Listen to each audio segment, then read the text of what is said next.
Muy bien, iniciamos la grabación, son 9:34, 9:35 de la mañana del 22 de agosto de 2020.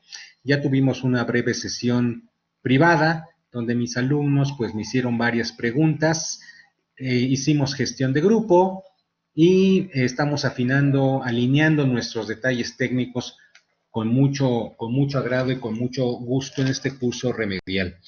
Empecé preguntándoles y me da mucho gusto que me cuestionen, que me pregunten, especialmente ahora en el tiempo de pandemia. Hago esta pequeña introducción porque ya es el tiempo de post-pandemia, o bueno, se espera que en las próximas semanas la Ciudad de México y el resto del país pues se ubiquen lentamente, vayan recobrando pues una nueva normalidad. En materia procesal, desgraciadamente se paralizó el sistema de justicia, no nada más administrativo, sino también civil. Este, Hubo muchas restricciones que paralizaron el funcionamiento de los tribunales y eso nos plantea con dos preguntas que van de la mano con la cuestión de las probanzas electrónicas, que es más bien la justicia electrónica, la litigación electrónica y la justicia en línea. Fíjense que el país, como de costumbre, los legisladores y los poderes ejecutivos en las entidades, los poderes judiciales, perdón, en las entidades federativas, pues desde hace años tuvieron una enorme oportunidad para irse acercando a la litigación electrónica, por lo menos en materia civil. Actualmente en el país contamos con litigación electrónica en el ámbito administrativo federal y en el ámbito del proceso constitucional de amparo. Sin embargo, la justicia cotidiana, la justicia de a pie que incide sobre los ciudadanos y que imparten los poderes judiciales en materia civil, mercantil y familiar, no se ha visto beneficiada con mayores elementos de litigación electrónica. Hasta algún tiempo, hablo por lo menos aquí del Poder Judicial de la Ciudad de México, había acceso de paga, por cierto, a un ambiente virtual, una plataforma que se llama SICOR. Y digo que pues es un ambiente virtual donde es posible efectuar notificaciones electrónicas y donde es posible darle seguimiento a los asuntos, pero siempre y cuando los justiciables, las personas, justiciable es la persona, actor o demandado, o sus abogados, paguen por ese servicio. Eh, con motivo de la pandemia, se ha instaurado la gratuidad, por lo menos de manera temporal, y me parece que hasta el mes de diciembre en el uso de esa plataforma. Desgraciadamente, pues la justicia pues ha tenido muchas deficiencias y les digo, este ambiente del SICOR pues era antes de la pandemia de paga. Entonces se imaginarán ustedes de que había pocos abogados o pocos justiciables que estuvieran interesados en ingresar y en acomodarse virtualmente a esos nuevos ambientes, porque pues si te van a cobrar por hacer uso, pues mejor seguimos a la antigua y no tengo que pagarles a nadie por esos servicios. Desgraciadamente los servicios de la justicia pues así han funcionado y estamos viendo, por ejemplo, en la Ciudad de México esta situación. Imagínense cómo será en otras entidades de la República, donde también hay una enorme dificultad para lograr emparejar, lograr emparejar esa situación de enlace de comunicación y de que la litigación electrónica sea finalmente una realidad. Ustedes imaginarán que la litigación electrónica ahorraría de antemano muchísimas circunstancias que acontecen. O sea, las personas que han podido ir, por ejemplo, los alumnos que van y que se están incorporando a la litigada, pues tienen que ir presencialmente. Es una romería, ¿eh? Es una romería, sobre todo quien visita, por ejemplo, los juzgados de Avenida Juárez.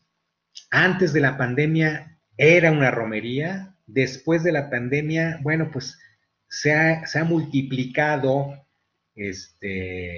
un acceso limitado, porque pues si todo mundo va a atender asuntos familiares, asuntos del orden familiar, pues imagínate cómo estará de congestionado ese edificio.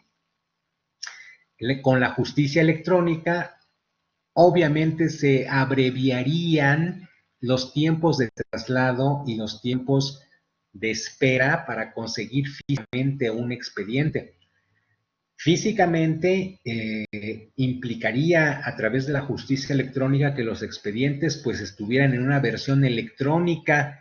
Sería mucho más fácil visualizar cómo va el asunto. Imagínense que ustedes pudieran celebrar, no solamente presentar promociones en línea con las firmas electrónicas, sino imagínense que pudieran desahogar virtualmente audiencias. Eso sería un gran avance para que la justicia realmente caminara y, sobre todo, que hubiera un respaldo cada una de las actuaciones y de los momentos procesales para que no hubiera nada fuera de control en medios electrónicos. Por desgracia, esa realidad todavía sigue siendo una aspiración, un anhelo. Espero que en algún momento a ustedes, sobre todo a ustedes que están estudiando esta licenciatura, les toque ese cambio, esa modificación que sin duda revolucionaría la impartición de justicia y acercaría a los jueces con mayor efectividad pues, a los ciudadanos. Fíjense que actualmente el tiempo de tramitación de los procesos pues disparejo, puede ser muy rápido o puede ser muy lento. Con la justicia electrónica sumada al desahogo oral de las probanzas, pues deberían ustedes considerar de que el tiempo de tramitación de los procesos sin duda se reduciría y sería mayor, resultaría en beneficio de las partes. Entonces, pero eso no lo tenemos, mis queridos alumnos y mis estimadas alumnas, no lo tenemos. Tenemos que invertirle. Desgraciadamente los poderes judiciales tienen que invertirle para crear sus plataformas y ahora que se viene o que se pretende, por lo menos eso está en la Constitución, instaurar el Código Nacional de Procedimientos Civiles y Familiares, creo que también en ese rubro unificar los procesos en todo el país implicaría contar con una plataforma electrónica suficiente y eficaz para realizar toda clase de procesos, toda clase de notificaciones, de actuaciones. En fin, o sea, aquí estamos en el plan de que estamos soñando, estamos visualizando un futuro, pero ese futuro todavía no está a la disposición de ustedes. Y pues estamos en una generación de transición, así les dicen. Así yo veo, cuando veo mi estado de las Afores, me dicen, usted es una generación de transición porque le tocó la anterior ley y ahorita está la nueva ley del Seguro Social, que me tocó a mí el cambio, y seguimos siendo una generación de transición y va a venir otra modificación seguramente en las Afores. Bueno, pues aquí aplicado esa situación al derecho procesal civil, ustedes van a ser una generación de transición, de un modelo de justicia que está muy cimentado en lo escrito, en el expediente físico, todavía cosido a mano, en llevar físicamente un actuario a que haga un emplazamiento, que es una tortura para muchos de ustedes, seguramente tendrán conocimiento por ahí de todas las formas como se las gastan para evitar los emplazamientos. En fin, ojalá que esta justicia se modifique y deje de caminar de manera ralentizada, es decir, lenta, aletargada, tortuosa. ¿Por qué les planteo yo este contexto? Les planteo este contexto porque me preguntaron dos aspectos muy importantes. Fíjate, Gabriel Hernández me preguntó sobre la cuestión de la e-firma en el momento del emplazamiento. Por lo que yo pude entender, a lo mejor, si puedes reformular tu pregunta, déjame comentarte, estimada Gabriela, que en materia del emplazamiento es muy difícil, porque no existe regulación expresa, que se hagan los emplazamientos en forma electrónica todavía. ¿Cómo funcionan de acuerdo a lo que tú estás señalando en el artículo 111, fracción sexta del Código Procesal Civil de la Ciudad de México? ¿A qué tipo de notificaciones se están refiriendo? Se está refiriendo el legislador. El 111, aquí lo tengo a la vista. Ajá. Las notificaciones en juicio se podrán hacer 6 por cualquier otro medio de comunicación efectivo de constancia indubitable de recibido y por medios electrónicos. Pero esas notificaciones, estimada Gabriela, son posteriores a la realizada en el emplazamiento. Y además, debo de advertirte, si son notificaciones efectuadas en forma electrónica, tienen que tener el consentimiento de las partes que intervienen en el proceso. ¿Me expliqué? ¿Y cómo se da ese consentimiento, profesor? Lo tienes que hacer en tu primera promoción. En la primera promoción tienes que expresar tu consentimiento, ya sea señalando, puede ser incluso señalando un correo electrónico, o también puede ser, de hecho así es en la práctica, unirte al SICOR que te mencioné anteriormente para que ahí se te hagan las notificaciones. ¿Me entendiste? Ok, sí, sí entiendo. Es que luego me confunde un poco también porque, por ejemplo, en materia fiscal hay notificaciones que nos hace Hacienda y que si uno no lo lee, como lo que ahora manejan como el buzón tributario, y si uno no lo Exactamente. lee, se da por negativa ficta, no sé, después de 72 horas, el no haber entrado a checar tu buzón tributario o el no hacer una cancelación de una factura electrónica y por negativa ficta procede que tú pues ya te diste por enterado y entonces aceptas eso. En materia civil pensé que pasaba algo igual. No, no, no, no, Gabriela. En materia civil estamos en la calle.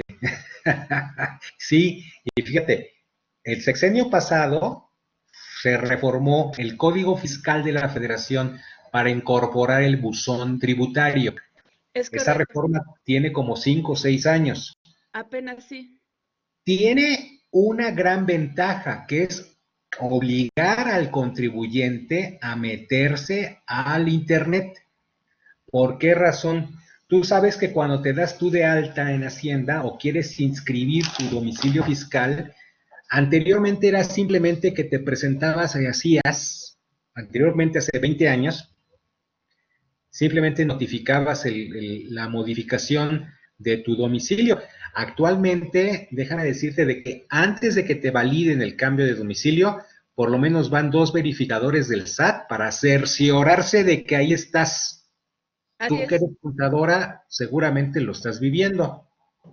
Sí, así es, del SAT, del IMSS, de todos. Ajá. Exactamente. Entonces, pero ahí la gran ventaja es de que, ok, ya te cambiaste de domicilio, perfecto. Ahora, viene la cuestión electrónica y te piden correos electrónicos porque también el SAT te está mandando avisos de que te tienes una notificación en tu buzón electrónico, ve y acércate y ábrela. Por esa razón, el SAT fue muy exitoso al obligar a los contribuyentes, en este caso, pues los contribuyentes cautivos, porque pues a los contribuyentes que no están regularizados, pues no les pasa nada. Lo ideal sería que también a ellos les pasara, de que los obligaran, pero pues a sus contribuyentes cautivos, pues te obligan a sacar un buzón tributario y ahí te surten efectos las notificaciones, Gabriela. Sí, lo abras o no lo abras, ¿no? O sea, no te puedes Exactamente, respaldar porque, en, no, mira, está cerrado mi buzón, yo no he abierto, no he leído el correo, o sea, ya te aplica y pues ya. bueno, pues no, en materia civil estamos en la vil calle, disculpa. Ok. ¿Por qué? ¿Por qué estamos en la vil calle? Porque ese detalle, esos detalles del emplazamiento, que ojalá en algún momento llegue pues a reformarse para permitir que los procesos realmente caminen, fíjate de que es un verdadero relajo, porque el domicilio para poder emplazar en materia civil lo señala en principio el actor. Y el actor, una vez admitida la demanda, tiene que literalmente llevar al actuario, porque el actuario en este caso tiene fe pública, tiene que llevarlo, tiene que gastarse por lo menos un taxi para llevarlo al domicilio y tiene que ejecutar sacramentalmente pues la búsqueda del demandado. Amén. Y esto, pues muchas veces implica que tengas que enfrentarte con puertas cerradas, con que ahí no vive la persona, con que el inmueble está desocupado. Y cuando logras tú finalmente tu cometido de trabar el emplazamiento correctamente, tu contrario no necesariamente se va a unir al SICOR. ¿Sabes por qué? Porque todavía los abogados seguimos viviendo de trampas, trampitas y trampotas derivadas de ese código de procedimientos civiles que tenemos.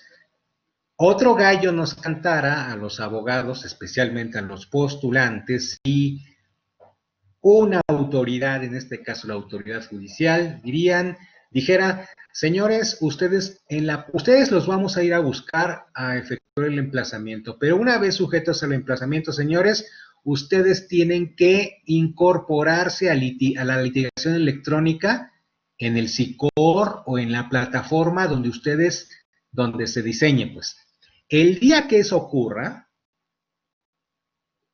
cambian las situaciones, porque ahí nadie va a estar, nadie estaría eludiendo las notificaciones, por ejemplo. Y estas, por el simple hecho de hacerse en esa plataforma en materia civil, caminarían de lo lindo. Pregúntales, por favor, a los magistrados del Tribunal Federal de Justicia Administrativa qué exitosa es la justicia en materia administrativa, el juicio en línea administrativo. Qué exitosos son. Todavía existe tramitación de los juicios de nulidad en forma física, pero la gran mayoría ya están desempeñándose en un ambiente virtual, en un ambiente electrónico. ¿Les ha costado dinero? Sí, es dinero público que les ha costado, pero solamente así se puede transformar esa área de oportunidad en la justicia. En la materia civil, pues todo el mundo tendría que meterse al Internet y tendrían que surtirle efectos las notificaciones ahí también. Se acabarían incidentes de nulidad de actuaciones, se acabarían, yo no sé, a mí no me dijeron. Esa es la razón por la cual estamos atrasadísimos también. No nada más la autoridad judicial, sino también los justiciables, los abogados. No se quieren, son renuentes a meterse al SICOR, pretextando es que es de paga, es de que no me va a alcanzar, pero el día en que venga una autoridad realmente a reformar a fondo ese código de procedimientos civiles y obligue a todos a la litigada electrónica, señores, ese día daríamos un enorme paso para tramitar rápidamente procesos que desgraciadamente pues se siguen ventilando como si viviéramos en el siglo XIX. Claro. Entonces, pues ahí te paso, cuando tú dices, el emplazamiento, bueno, el emplazamiento no es posible hacerlo a través de la firma electrónica. Mira, la verdad es de que cuando tú tengas la e-firma, tú podrías aplicar tu propia firma fiscal, por ejemplo, se me ocurre, para no andar con llaveritos de e-firmas por todos lados. ¿Cuál es la razón por la cual los abogados no quieren la e-firma? Pues porque los van a tener bien detectados los colegas del SAT. Los van Sí, a tener bien detectados. Sí, de por sí estamos bien eso ya es. detectados. O sea, de ¿Eh? hecho, eso estamos bien detectados por todos los pagos que nosotros realizamos de Ajá, forma electrónica, tarjetas de débito, crédito, claro, transferencias, cheques, ya estamos perfectamente detectados, tengamos o no tengamos RFC. Pero claro. sí, ya entiendo lo del artículo 111 que no se refiere al emplazamiento. Le súper agradezco. Y respecto de lo que nos dice, también pienso que lo de la inversión es una inversión inicial, porque en realidad ya posteriormente se van a minimizar costos, al contrario, se van a minimizar costos, tiempos y a hacernos más eficientes tanto los abogados como las autoridades. Claro, claro. Los abogados, te digo, o sea, si así de por sí estamos apergollados, ahora imagínate con el SAT vigilando los asuntos judiciales. O a ver, usted, abogado, trabajó 100, 200 o 50 asuntos todo este año y me está reportando que usted ingresó 4,000 pesos al año. Sí, Pues ahí, esa es otra cuestión, pues ya política de la gente que no quiere, empezando por los abogados mismos, no se quieren unir a la litigación electrónica. Excuso decirte, por ejemplo, un ama de casa que va a tramitar un juicio de alimentos, que tendría que sacar su e-firma, si no la tiene, también la van a empezar a tener ahí bien detectadita.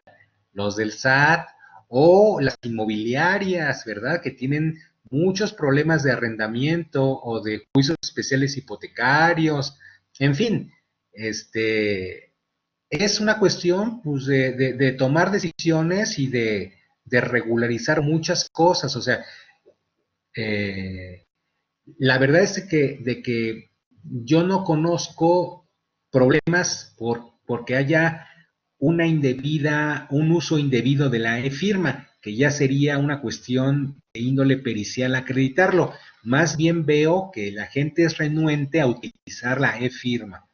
Entonces, sí. ahí les dejo esa primera reflexión. Ahora, siguiendo con el tema de la cuestión de la justicia electrónica, más bien del tema de la pericial, de la prueba electrónica. Fíjate que Marisol me preguntaba hace un momento sobre un evento de un homicidio donde el probable responsable aludió encontrarse en otro lugar. No obstante, el juez vinculó a proceso a ese probable responsable con base en un testimonio. Aunque es una materia penal, déjame comentarte de que también opera así en materia civil esa forma de ver las probanzas. ¿Por qué? Les voy a comentar esto que también incide en forma transversal en sus demás procesales y sobre todo cuando ustedes vean la reforma procesal laboral se van a acordar de mí porque la reforma procesal laboral también está instaurando los procesos orales a 2 audiencias, como en materia civil. Se parece mucho a este entramado que estamos estudiando. Fíjate que las pruebas, dijimos nosotros de que las pruebas tenían que ofrecerse, prepararse, desahogarse en audiencia pública. Ahorita voy a meterme con el principio de inmediación por alguna de las preguntas que ustedes me hicieron. Fíjate que una vez desahogadas todas esas pruebas, la del actor, la del demandado y en ocasiones las de los terceros, el juez tiene un caudal probatorio enorme por parte de quienes están contendiendo de él. Y la pregunta es, ¿cómo le hace el juez para asignar valor probatorio? la gran pregunta. ¿Cuál es el mecanismo? ¿Por qué le da peso a algunas pruebas y por qué le da peso a otras? Para empezar, quisiera yo aludirles al principio de adquisición procesal. El principio de adquisición procesal, estimados alumnos, tiene que ver esencialmente con algo. Las pruebas no, una vez ofrecidas las pruebas, admitidas, preparadas y desahogadas por las partes, esas pruebas no pertenecen ya a las partes, pertenecen al proceso. Eso es un poco difícil de que lo entiendas, pero te lo voy a poner, no es muy difícil de que lo entiendas, pero te voy a poner un ejemplo.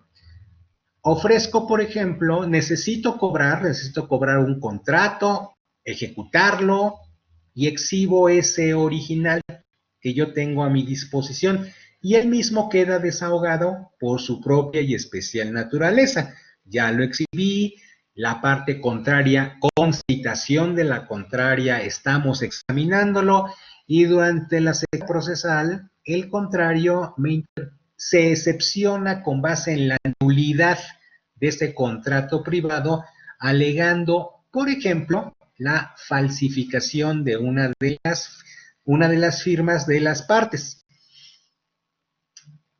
Alega eso en vía de nulidad, interpone una excepción de nulidad y tiene que estudiarlo meramente el juzgador, concediéndole la incidencia de impugnación de documento o la acreditación a través de la pericial en grafoscopía sobre la firma cuestionada. Esa decisión la va a reservar, tramitada esa prueba, la decisión la va a reservar el juzgador para la sentencia definitiva. En principio, ¿qué va a hacer el juez con las pruebas? Pues tendrá el contrato exhibido originalmente, tendrá el dictamen pericial rendido por las partes. Recuerden de que la pericial es de desahogo colegiado. Si bien un perito, una parte ofrece a uno de sus peritos, el juez tiene que correr traslado al contrario para que también haga uso de su derecho de ofrecer perito. Por eso es una probanza de índole colegiado. Tenemos esas opciones y además tenemos las confesionales que rindieron cada una de las partes durante el proceso. El actor ofreció la confesional del demandado, el demandado ofreció la testimonial del contrario. Tenemos entonces ese caudal probatorio. ¿El juez qué va a hacer primero? Primero tendrá que estudiar por razón de método la nulidad de ese contrato. ¿Por qué? Porque si determina que ese contrato es nulo y determina su invalidez, es evidente de que no podría otorgar el cumplimiento de un contrato que es inválido por nulo. Entonces, el juez va a tener en principio y por razón de método que estudiar la nulidad de ese contrato y tendrá que examinar las probanzas, no solamente la pericial, sino las probanzas restantes que probablemente rindieron las partes para acreditar esa nulidad, porque no nada más a partir de la falsificación de la firma, a lo mejor hubo testimoniales que también se rindieron, a lo mejor la parte actora contestó en forma afirmativa una posición o una serie de posiciones que le formuló su contrario y le perjudican. Es más, podría pensarse, a lo mejor el actor no concurrió a desahogar la prueba confesional a su cargo y se fue confeso 20 o 30 posiciones que le formuló su contrario. Entonces, hay muchas cosas que pueden ocurrir dentro de los procesos, pero esencialmente el juez va a tener que hacer inferencias probatorias para determinar, conforme al principio de adquisición procesal, qué pruebas tienen peso y si cada una de esas pruebas tiene un valor probatorio pleno o requiere vincularse o entrelazarse con otras pruebas para concederle la razón al que se está excepcionando con la nulidad del contrato o no concederle la razón y pasar entonces sí a estudiar la acción de ejecución forzosa de ese contrato. ¿Queda claro este punto que estoy yo afirmando? Todo este rodeo que te estoy diciendo es para afirmarte, para llegar a una cuestión. Me preguntó Marisol, en este caso penal, ¿por qué se le hace caso a una testimonial? Bueno, el juez probablemente en su vinculación al proceso efectivamente destacó, le otorgó mayor valor probatorio a una testimonial producida oportunamente por un mesero en un restaurante donde se percató que físicamente esta persona se encontraba, el probable responsable de ese delito, se encontraba en ese inmueble consumiendo cerveza y probablemente le fue llegado un video de ese lugar donde se aprecia a esta persona. En ese caso, otras pruebas electrónicas no tendrían el peso que sí tendría, por ejemplo, que una persona reconociera indudablemente y físicamente al probable responsable que se está enjuiciando. El juez entonces tiene mecanismos racionales para ejercer su sana crítica con relación al caudal probatorio de las partes. Y por eso es el juzgador, el funcionario, el servidor público, que debe de contar con absoluta imparcialidad e independencia para decir, me convence, me produce íntima convicción este testimonio y como es una vinculación a proceso, no voy a andar por las ramas, lo voy a vincular al proceso y él que se defienda. Entonces sí, que acredite que estuvo en otro lugar, que traiga también a sus otros, a sus testigos, en fin, tendrá manera de que el contrario se le respete su derecho de defensa y de que el probable responsable pues pueda manifestar y probar todo lo que considere. En muchas ocasiones encontramos en los juzgados, que también en los juzgados civiles, que también con el juzgador muchas ocasiones produce actos que producen afectación en el patrimonio de las personas.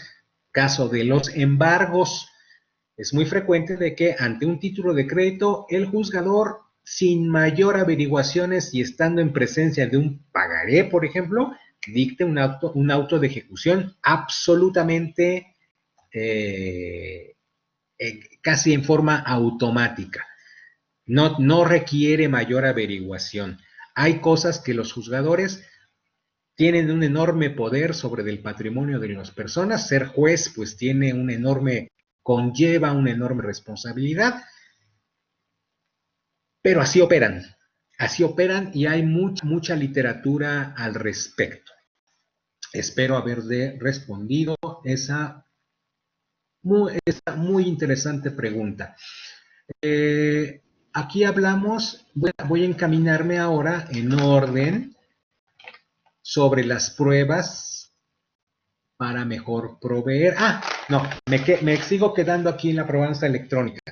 Si me salto algunas preguntas, no duden en recordarme, por favor, para que vayamos en orden y no se quede nada sin responder, porque luego se me olvida.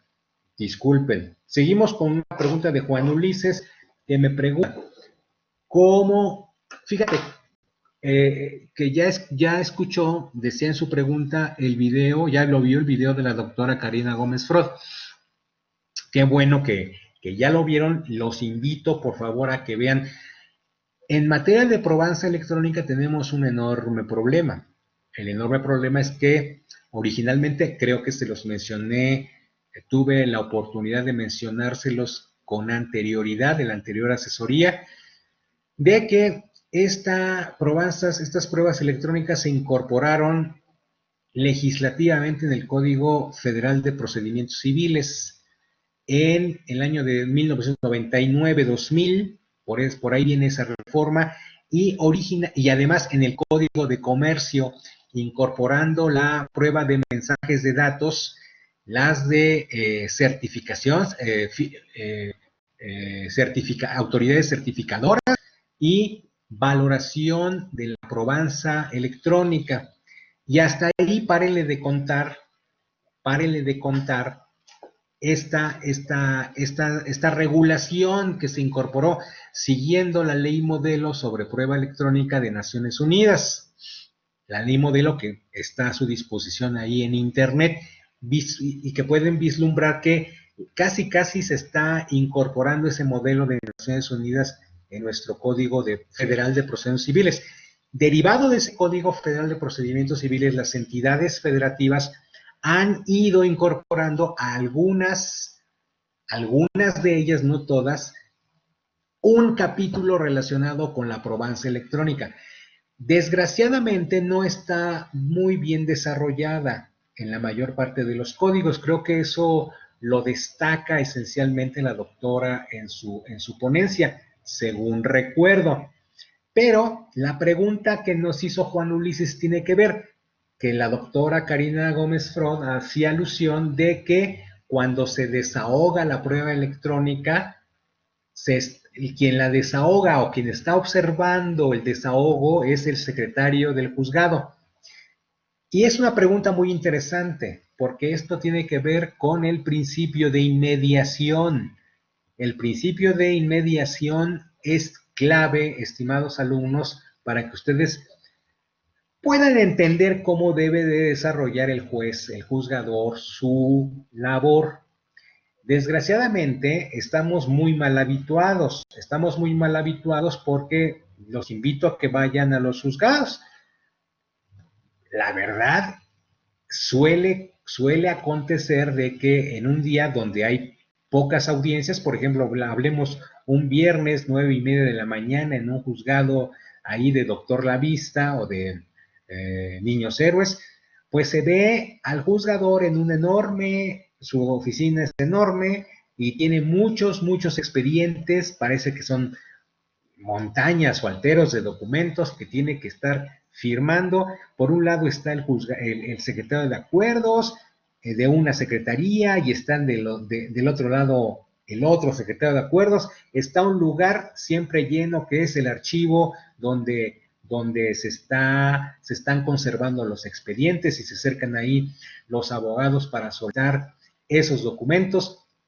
Y estamos muy mal habituados porque cuando se abren las audiencias, quien lleva el desahogo, quien lleva el peso en esos procesos civiles de índole escrito, pues son los secretarios de acuerdos.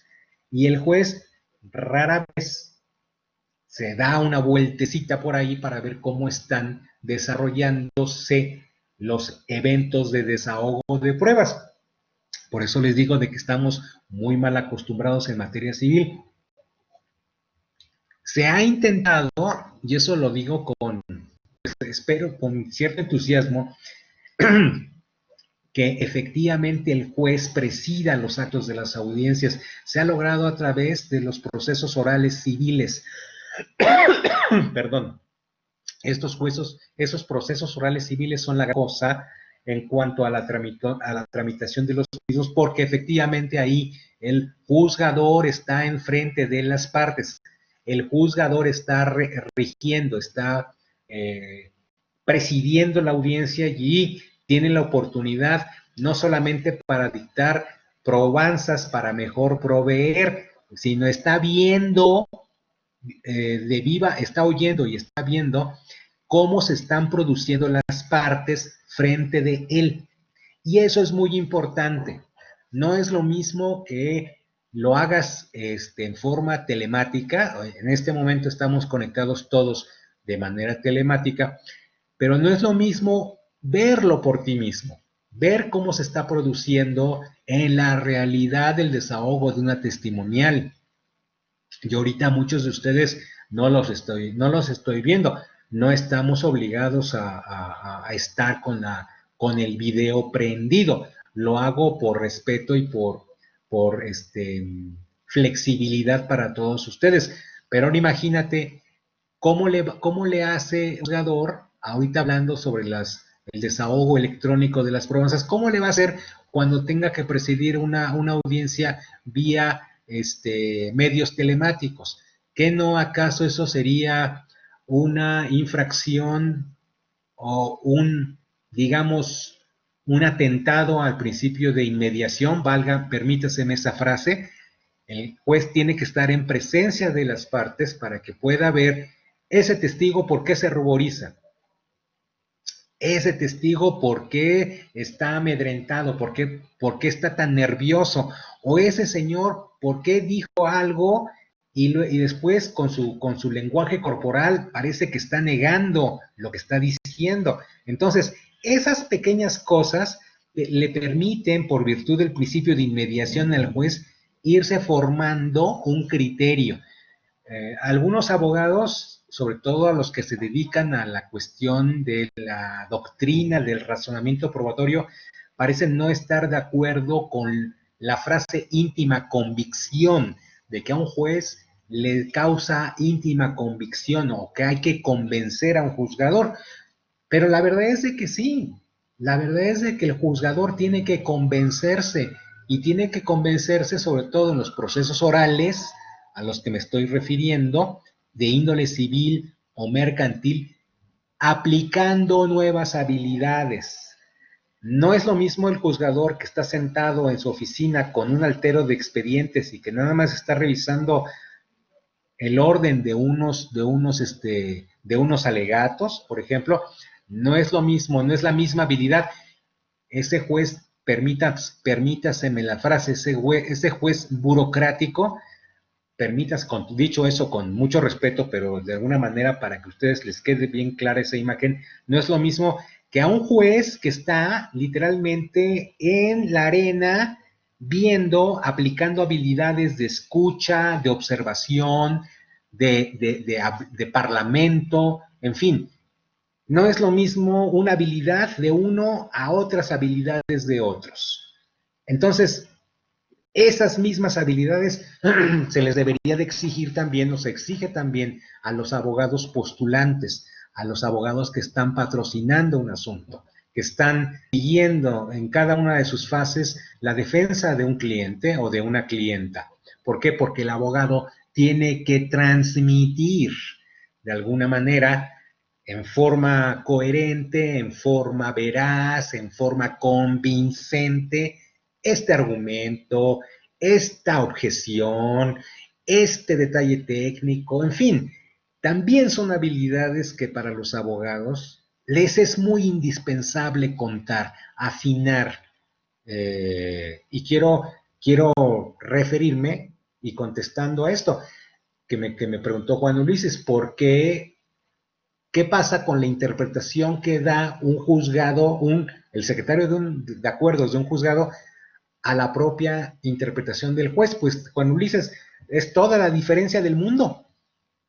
Toda la diferencia. Si me estás desahogando, siguiendo la conferencia de la doctora Karina Gómez Freud, si estás desahogando una prueba, un video, no te la pongo tan complicada, un video que una de las partes está desarrollando con motivo de un proceso familiar en un juzgado.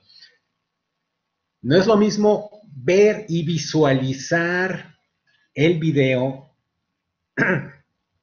desahogado junto con la probanza de inspección judicial. Parece que en la participación de la doctora Karina Gómez Freud, ella incluso hace físicamente el ademán de estar tomando nota en un ordenador de palabras. Físicamente está situada, está tratando de situar a su audiencia en ese momento. No es lo mismo que un secretario perciba, ejecute el desahogo de esa inspección judicial y esté viendo el video, a que lo vea el juez por sí mismo y vea las reacciones de las partes. Ustedes, espero que en algún momento participen en muchos litigios. La verdad, es una arena de aprendizaje impresionante. La verdad, el simple hecho de ver a las personas llegar con motivo de una diligencia judicial te dice mucho y te dice muy poco. Te dice mucho cómo se muestran, te dice mucho cómo se paran o cómo ocupan un asiento. Te dice mucho la actitud, a veces inquisitorial, que muchos servidores públicos utilizan. Entonces, solamente en un juzgado puedes tú visualizar esta mecánica vivencial del desahogo probatorio. Espero que muchos participen. En materia civil y mercantil, y sobre todo en materia familiar, es un enorme caudal de experiencias poder ver, al menos como invitado, por lo menos que sí es posible hacerlo siempre con la anuencia del servidor público correspondiente, cómo se desahoga una probanza. ¿Cuáles son las emociones que rodean a las personas que son presentadas? ¿Cuáles son las preguntas? En fin, es una experiencia muy, muy interesante. Entonces, espero haber respondido. Ahora, Gabriel Hernández habla acerca de el artículo 279, las pruebas para mejor proveer, y me refiere, ¿en la práctica tendrá alguna utilidad este artículo? Dos cosas, en la práctica sí tiene utilidad ese artículo, basta que los juzgadores hagan uso del mismo, basta que los juzgadores lo hagan uso. Yo creo que les conté la semana anterior la experiencia de mi finado maestro de Derecho Procesal Penal, el profesor Gutiérrez, Tirado Gutiérrez, que hacía alusión a unas pruebas para mejor proveer en vía de apelación, porque tuvo que conocer una apelación y tuvo él que interrogar a una de las partes. Y el comentario que nos hacían estos juzgadores, nuestro finado maestro, era de que él se rehusaba, hablo de su experiencia personal, él se rehusaba a ejecutar estas pruebas para mejor proveer porque no quería hacerle la chamba a la defensa. También, cosa curiosa, cuando ustedes conocen a los jueces, conocen a los magistrados, van a poder ver que hay razones por las cuales actúan que no tienen que ver con el código, sino son unas cuestiones subjetivas, absolutamente subjetivas. Por ejemplo, esta que te estoy comentando, hay jueces que se niegan a emprender unas pruebas para mejor proveer porque no están obligados, dado que consideran que les estarían haciendo la chamba a los abogados. Hay, por ejemplo, juezas donde en materia procesal familiar están siempre en contra del deudor alimentario, eso casi por sistema. Y cualquier cosa que diga, cualquier incidencia, no la toman en consideración. Así es su forma de pensar. Al respecto, pues lo único que te puedo yo indicar es de que conozcas un poco más a tus jueces, porque tienen muchas de las conductas que asumen se deben a una particular forma de pensar y de ver el mundo. Entonces, yo, dicho eso, obviamente con todo respeto, conozco a algunos, los he visto actuar, lo respeto, por supuesto, pero también le subrayo, ese es un campo de observación académico importante.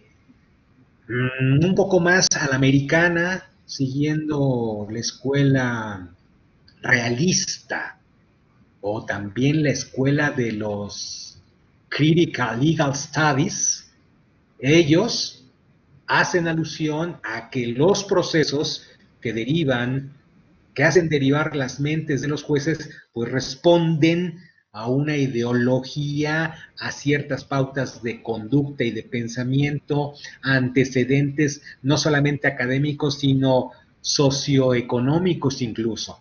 Entonces, pues esa es una cuestión que se los comparto con mucho agrado y espero ser muy claro en estas respuestas. Ya voy acercándome a las incidencias que me está preguntando, las incidencias en el proceso. Hugo Traveseras me dice, antes de las sentencias, ¿puedo interponer ante todas las incidencias que yo quiera? Creo que más o menos, espero que esta sea la pregunta. La voy a responder de esta manera. Claro que sí, antes y después de la sentencia, estimado Hugo. ¿Por qué? Porque las incidencias, para hablar en términos muy accesibles, muy básicos para ustedes, para que sea más entendible, son mini procesos que van ocurriendo a lo largo del proceso en sí mismo, del proceso magno, del proceso que estamos siguiendo.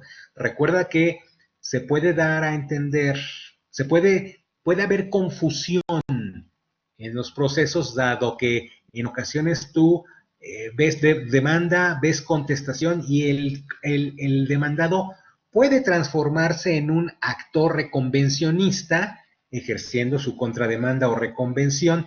Paréntesis, a muchos abogados les erizaría el que yo diga contrademanda, pero cuando yo digo contrademanda lo hago con las finalidades didácticas de que mis alumnos no nada más se queden con se llama técnicamente reconvención, pero algunos colegas hasta me regañarían y se les erizaría el pelo de oír contrademanda. Insisto, lo hago en términos didácticos para que lo comprendan plenamente. Ves que el demandado se transforma en actor reconvencionista y demanda al actor en el principal y que pasa a ser el demandado en la reconvención. Entonces, se da en muchas ocasiones ese rejuego porque sigues tu proceso en el principal y sigues tu proceso en la reconvención. Entonces, son dos procesos que van caminando abrazados. También los juzgados tienen un argot. Cuando dicen que van corriendo abrazados, pues es de que van unidos los dos expedientes a lo largo del proceso. Dicen, eso se los he oído frecuentemente, van abrazados los cuadernillos. Eso quiere decir de que sobre un cuadernillo en algunas entidades de la República y también aquí en la Ciudad de México hay un mini cuadernillo de una incidencia y va abrazada junto con el principal. Tienes el expediente principal, lo abres y ahí pones ese expedientillo que está sustanciando la incidencia respectiva. Claro, de pronto, como son miles de asuntos, pues hay muchos problemas para poderlos organizar. Entonces, a lo que me refería es de que dentro del proceso, actualizarlo claramente, las partes antes y después de la sentencia efectivamente pueden instaurar incidencias o incidentes. ¿Por qué? Porque la ley les permite a los demandados hacerlo. Ejemplo clarísimo que ustedes pueden visualizar en su Código de Procedimientos Civiles: objeción de documento privado y falsedad, impugnación de falsedad en documento público. Esos son dos incidentes muy peculiares que las partes, principalmente las partes o el demandado en un juicio normal, donde nada más hay demanda y contestación, pues el demandado se permite objetar, se permite impugnar la falsedad de un documento privado. La ley dice que tiene que ser, artículo 88, en forma incidental. En forma incidental, ¿cómo? Elaborando una demanda incidental propiamente, corriéndole traslado de la misma al contrario para que la conteste, dice el artículo 88, dictando la interlocutoria que corresponda. No obstante, estimados alumnos, estos peculiares incidentes de objeción de documento privado o de falsedad de documento público no son resueltos mediante sentencia interlocutoria. Son resueltos hasta la sentencia definitiva que se dicte en el proceso. Espero que les quede clara esa diferencia nodal. Por eso estoy refiriéndome directamente al incidente de objeción de documento privado y al incidente de impugnación de documento. Como también podría referirme, en el caso de la confesional, al incidente de nulidad de confesión por violencia o error.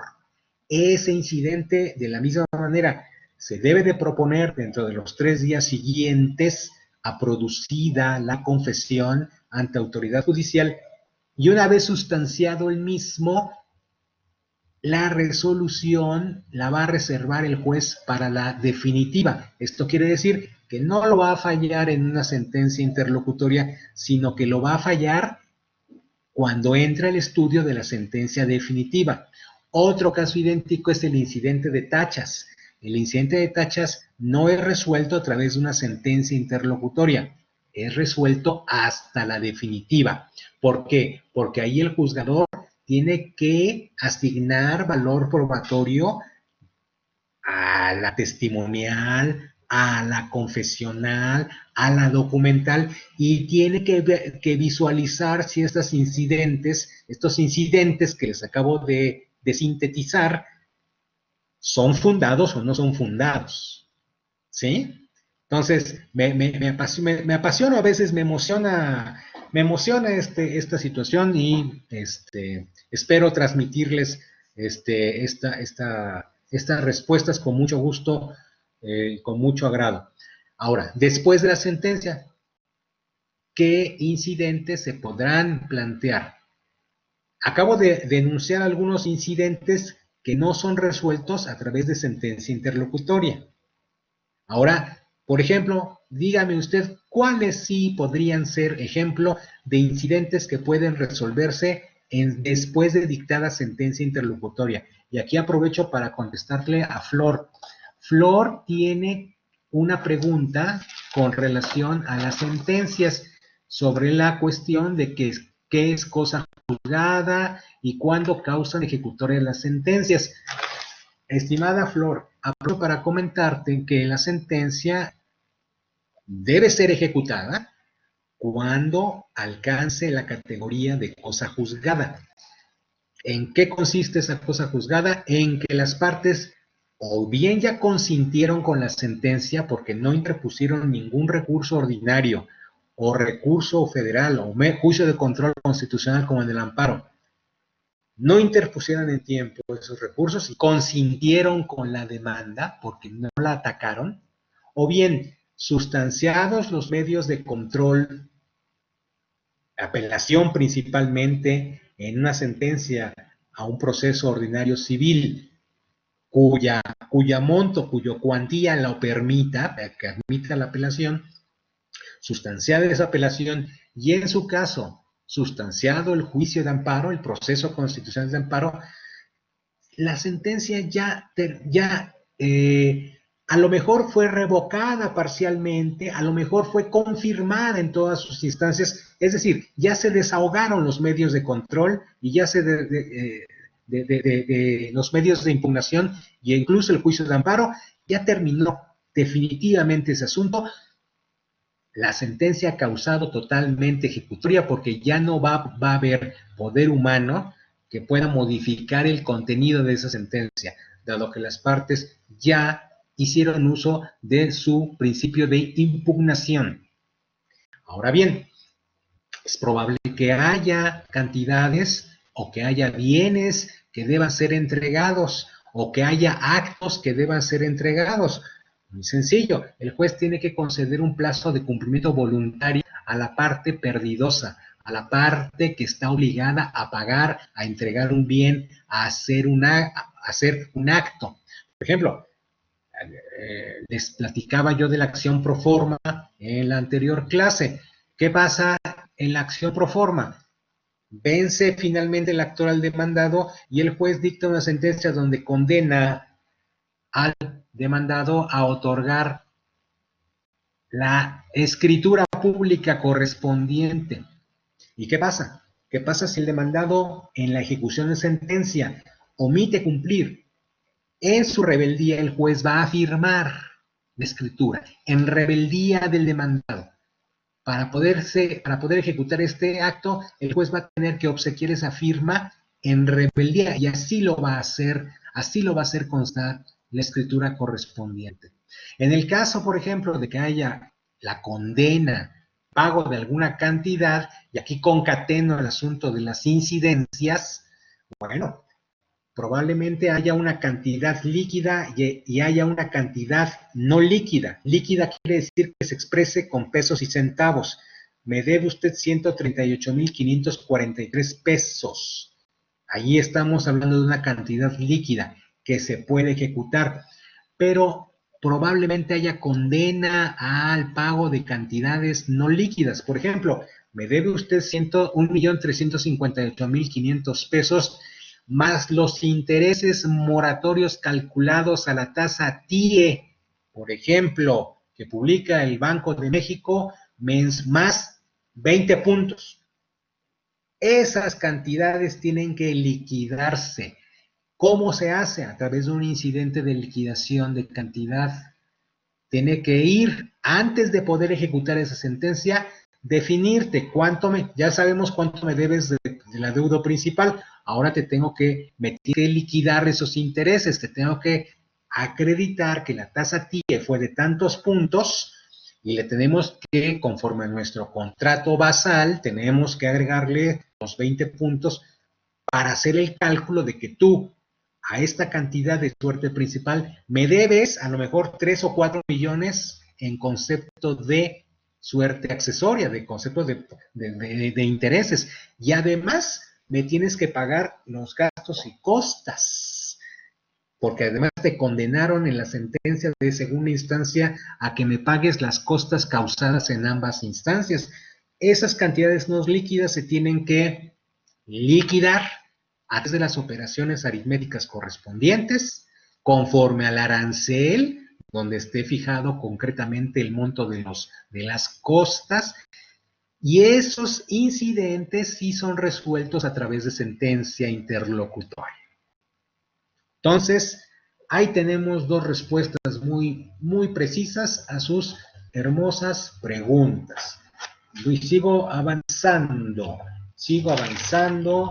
sobre lo que me platica Gabriela García con relación a los alegatos.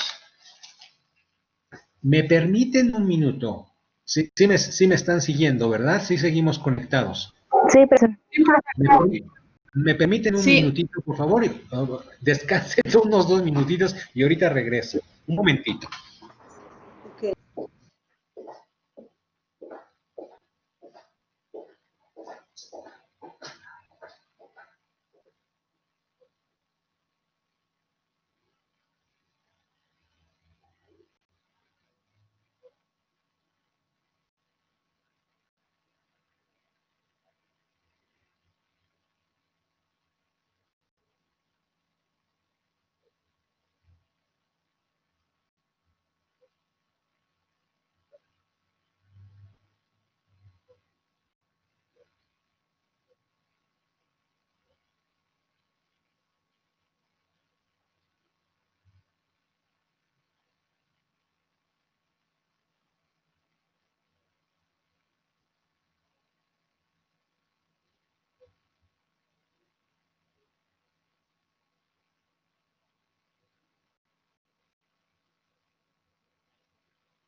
Bueno, perdón. Es que tenemos que tomarnos una pausita antes de seguir platicando con ustedes sobre... Por mí estaría yo encantado de seguir platicando, más de que hay que atender otras cuestiones más humanas. A ver, Gabriela García me habla acerca de la fase conclusiva sobre los alegatos orales que si tienen uso. Mira, si estuviéramos en un sistema common law, así, como el que hace 8 años, bueno, como el que se trató de instaurar en materia penal a través del sistema de justicia oral que está operando en nuestro país desde hace bastante tiempo, que es, pues, de alguna manera una aproximación al common law. Si tuviéramos tribunales common law, desde luego que los alegatos tendrían laborales una ayuda, sería de una ayuda inestimable, como en la materia procesal penal lo tienen. Hay alegatos de inicio y hay alegatos de lectura, que son alegaciones, son alegatos. En materia civil, desgraciadamente estamos habituados a que esta oportunidad de cierre, antes de que se cierre el debate, los abogados hemos diseñado una simpática opción, que es presentar esos alegatos por escrito. ¿Y qué son los alegatos finalmente? Es una expresión de cada una de las partes que en síntesis le está indicando o pretende indicarle al juzgador: dame la razón con relación a la acción o acciones que estoy ejerciendo, toda vez que en mi opinión te he acreditado estos y estos y estos hechos. Dame la razón porque yo oportunamente interpuse en mi escrito de contestación la excepción de prescripción y detecta tú que la obligación se encuentra prescrita porque debió haberse exigido hace un año y no habiéndolo hecho, está absolutamente prescrita esta obligación.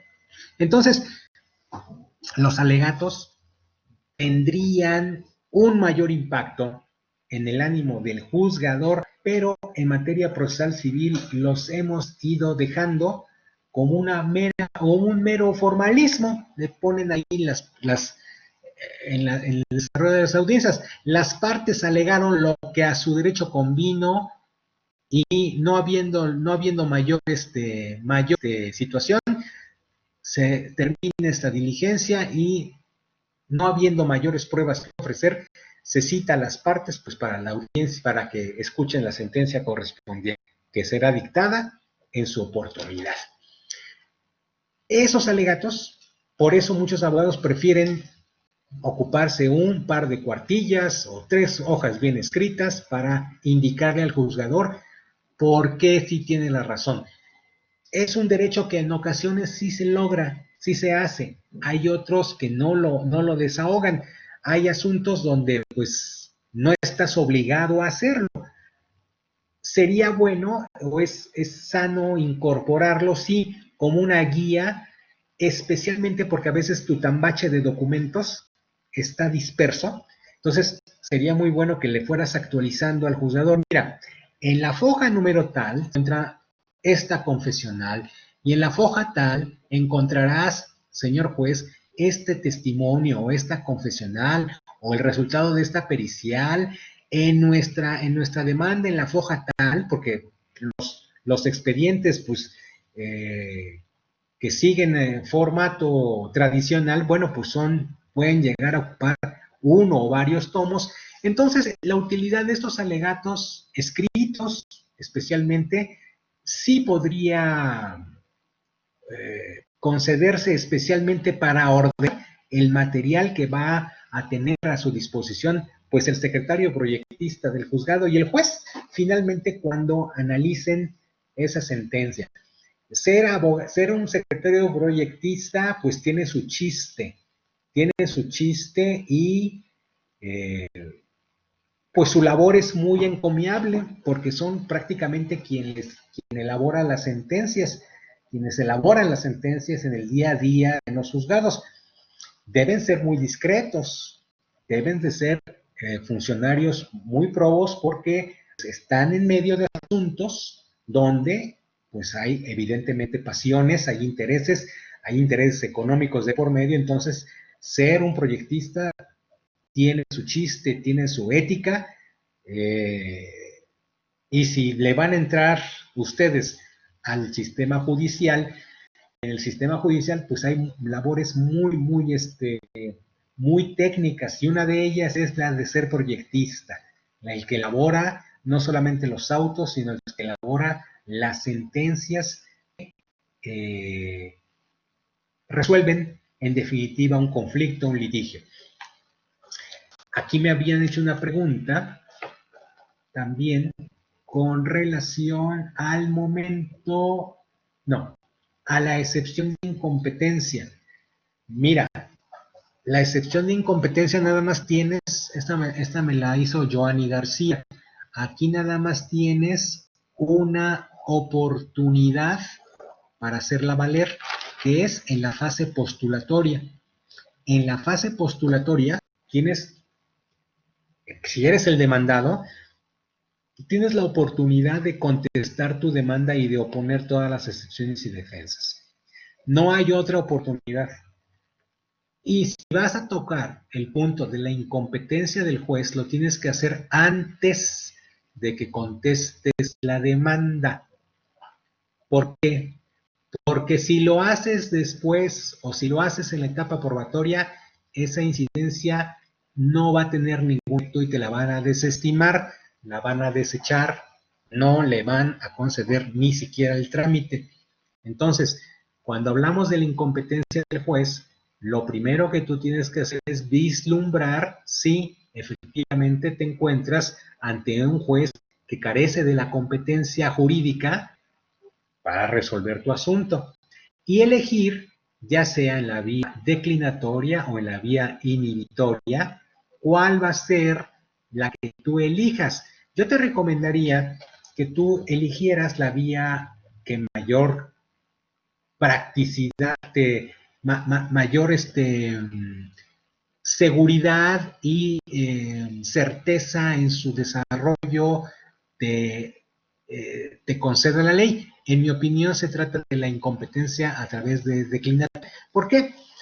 Porque si tú tienes 15 días, como buen abogado, pues tienes todo el derecho de agotar tus 15 días de plazo, pero por favor, lo primero que vas a hacer en tu escrito de contestación, la incidencia de incompetencia, la puedes plantear como un capítulo, como un proemio a tu demanda, o bien lo puedes hacer por separado, pero siempre en primer lugar, porque si contestas, te entiendes sometido, si contestas sin haber cuestionado la competencia del juzgador, te entiendes sometido tácitamente ante ese juzgado. Te sujetas a la competencia, no la vas a poder desconocer después.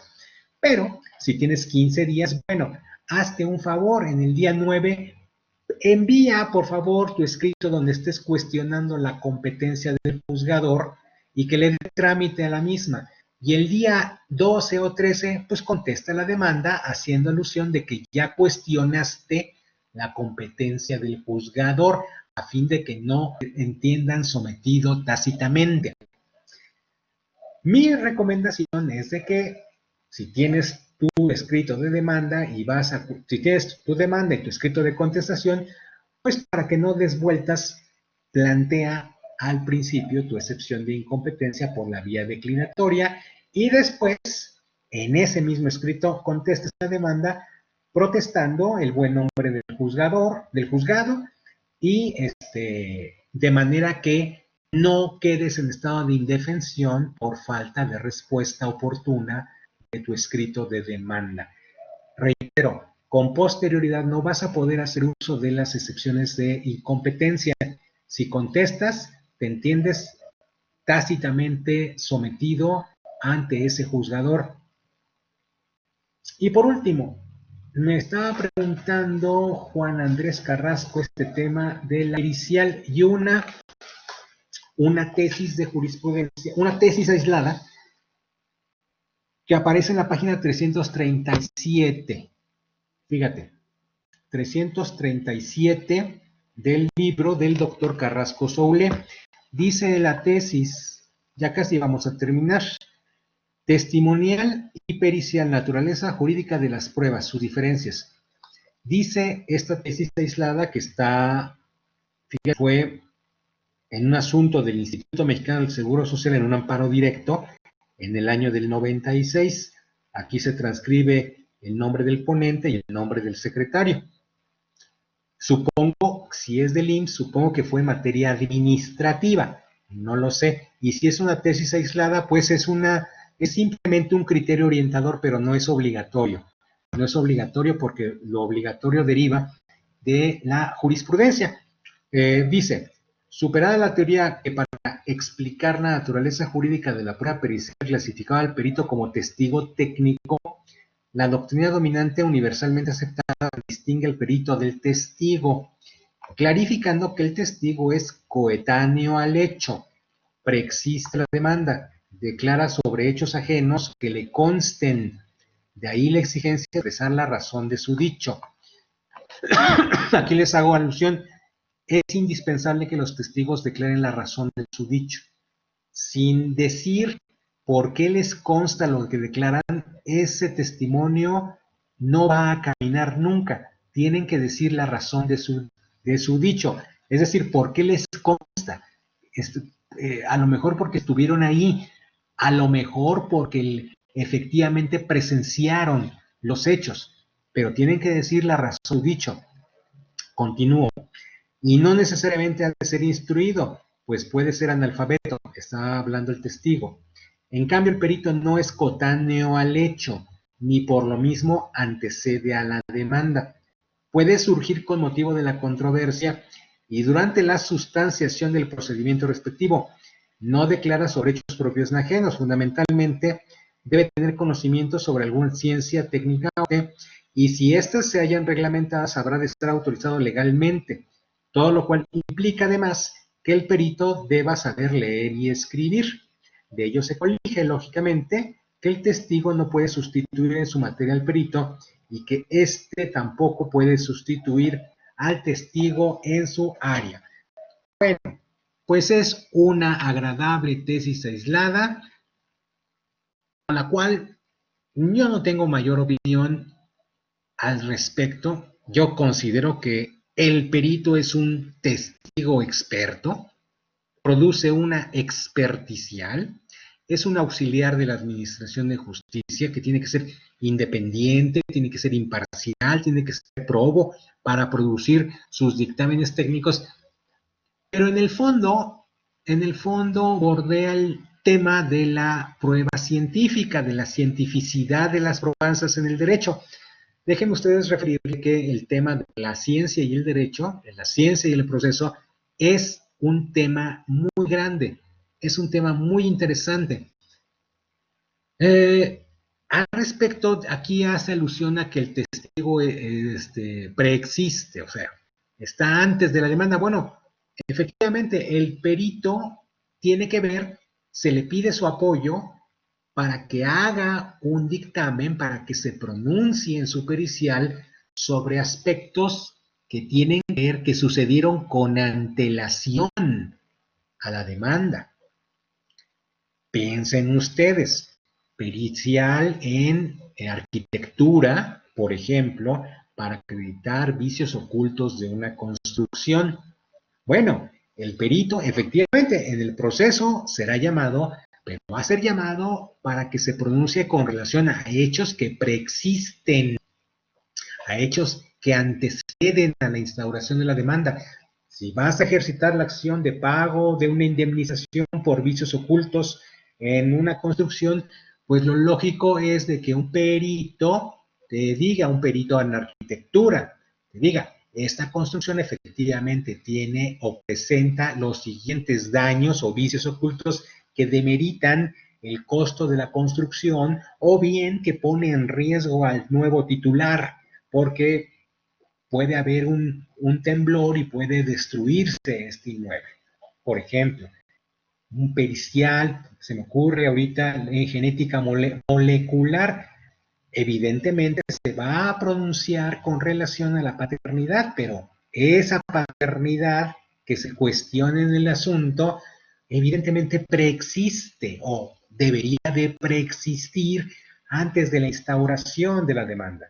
Obviamente el testigo experto, el perito, va a pronunciarse en términos técnicos con relación a lo que se le está preguntando. ¿Es hijo o no es hijo del demandado, por ejemplo?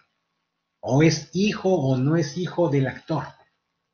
Entonces, espero yo haber respondido esta interesante pregunta. Con esta tesis, pues no me cae del todo bien, pero tampoco me cae mal. Así de que, pues es una tesis esta tesis muy simpática que para mí no tiene mayor dificultad, ni está descubriendo alguna cuestión novedosa. Bueno, ya vamos a terminar. ¿Gustan ustedes continuar preguntándome o intervenir en este momento? Estoy a sus órdenes.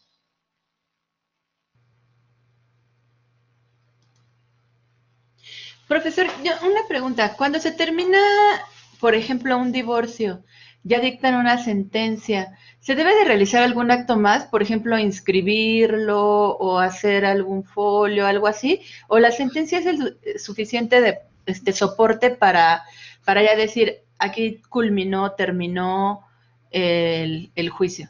No, sí, generalmente el juez cuando dicta la sentencia de la solicitud del divorcio, recordemos de que actualmente hay una situación, ahorita me distraje, existe el divorcio incausado y ante la solicitud de uno de los cónyuges, el juez pronuncia casi en automático la disolución del vínculo matrimonial y ordena su inscripción ante el registro civil correspondiente para que conste esa anotación. ¿Sí? ¿Correcto? Y esa inscripción esa inscripción me imagino que la hace el abogado en su momento. Si no se hizo, pero sí hay una sentencia, ¿no hay prescripción o caducidad? ¿Se puede hacer? Se puede hacer perfectamente, claro. Ah, ok. Muchísimas gracias, profesor. Bueno. ¿Alguien más? ¿Qué dice? Aquí me dice alguien, me preguntó por escrito. Perdón, por eso me distraje. Escuchando todas las respuestas que nos ha brindado, sale a relucir la figura de los jueces. ¿Cuál sería el camino a recorrer de un abogado para llegar a ser un juez? Bueno, primero tienes que estudiar tu licenciatura en Derecho. Para ser un operador jurídico, como es el caso de los jueces, por ejemplo, o de los notarios, o de los abogados postulantes, abrazan la misma licenciatura que es la licenciatura en Derecho. En cualquier escuela, por supuesto, no están obligados a pertenecer a una escuela específica. Sin embargo, hay una cuestión que se denomina carrera judicial en la cual tú ingresas a concurso. Principalmente en la Ciudad de México hay un servicio de carrera donde te vas incorporando y hay un escalafón conforme lo que estipula la Ley Orgánica del Poder Judicial de la Ciudad de México. Entonces, tendrías tú efectivamente que asistir a esa carrera judicial para que tú puedas ir ganando las posiciones que te habiliten para participar en los concursos, para ser secretario o para ser juez. Esa es la respuesta a tu pregunta. ¿Cuál sería el camino a recorrer de un abogado para llegar a ser juez? Pues primero ser licenciado en Derecho. Después ingresar a la carrera judicial en algún puesto, principalmente, por ejemplo, el de actuario. Puede haber un concurso para actuario. Una vez incorporándote ahí, pues adquirirás alguna experiencia y podrás obtener, conforme a ese escalafón, un ascenso si tú ganas el concurso que se convoque para tal efecto. Entonces, ya les respondí. Y por ahí alguien más me preguntaba otra cosa.